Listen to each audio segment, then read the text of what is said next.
पियावा परदेश अब पत्नी घर पर फोन करके कहती है का कहताड़ी कि तू खुंगताल सही अभी सब गीते से गाओ तनी के तनी नया मिल जाओ। हाँ जी जाके के कारले कही ए उजल बाबा ए बाबा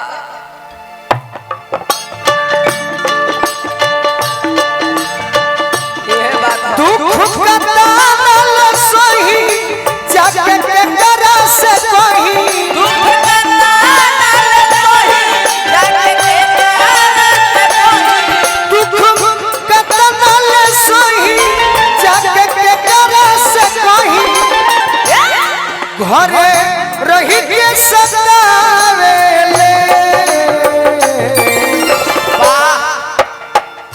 भइल बा जवानी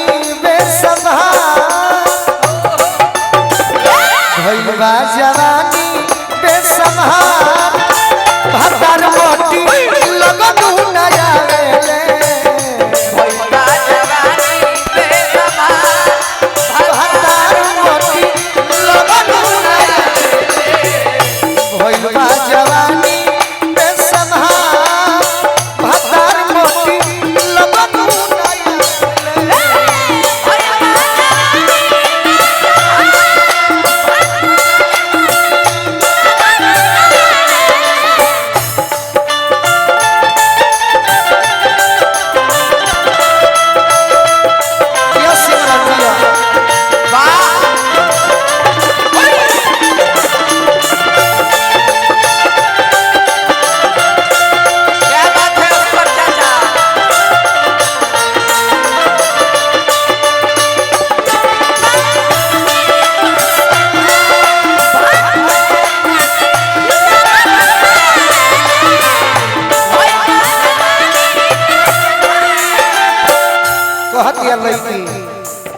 अपने बस गईले बाहर में जाइके बाकी गावे में मजा आवता साज बाजता वो सुने में मजा आवता इहो सब के सुने में मजा आवता बाकी हमारा भाव देखे में मजा नहीं खेव अबे है भाव के उतारी के हमारे सुनील भैया उतरी देखो मुस्कान यहाँ के पुरुष होके कलाकार बनी तो यह पतिया के लेडीज बन के कौना भाव में कौना भाव आई तारा सीखे के चाहिए आई तो सुनील भैया पुरुष हो के भाई खातिर वो जोरदार ताली रोरा सब बजा दी बड़ी सुंदर कलाकार लड़का हो के लड़की के भाव हमारा तो जीवन में ना कोई ऐसे कि हमें कला कुट कुट के भरल बा हमनी के गा सकत नहीं जा अपने तपस गइले तनी हेने हट जा देखे तो माइयो बहन के अपने मार्केट बनावे के फेरे में बाड़ू ए महावीर बाबू हट रे पागल आ दादा दादा अपने तपस गइले बाहर में जाइके अरे मन को मर जाई जहर माहुर खाई के अपने तपस गइले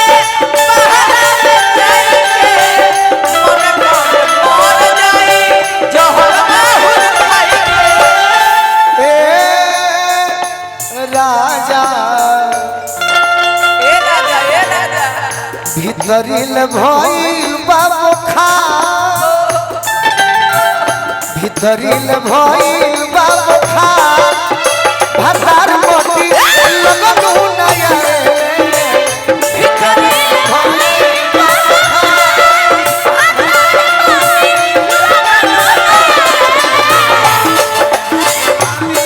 बाबू खा भतार मोटी लगन न आवे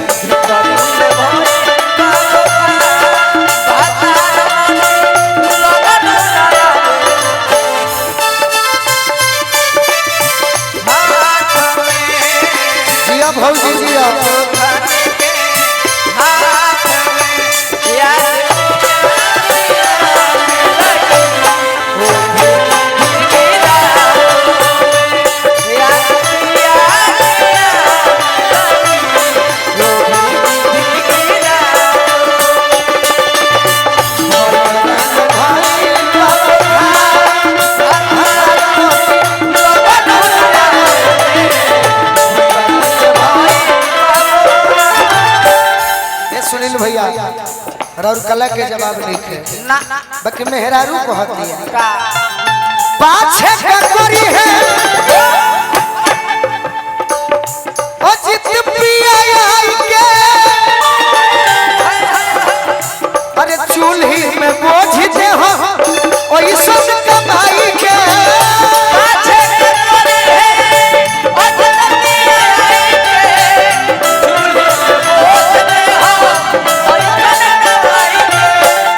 पाछे करी है ओ जित पिया आई के चूल्ही में बोझ दे हो ओई सब कमाई के पाछे करे है ओ जल्दी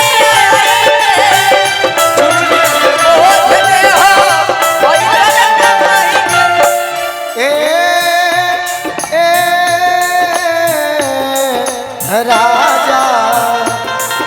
ए राजा ए भौजी तारा बिगड़ल बा गोलुआ के विचार बिगड़ल बा गोलुआ के विचार कि बिगड़ल बा गोलुआ के विचार बहतार मोटी लगनू नया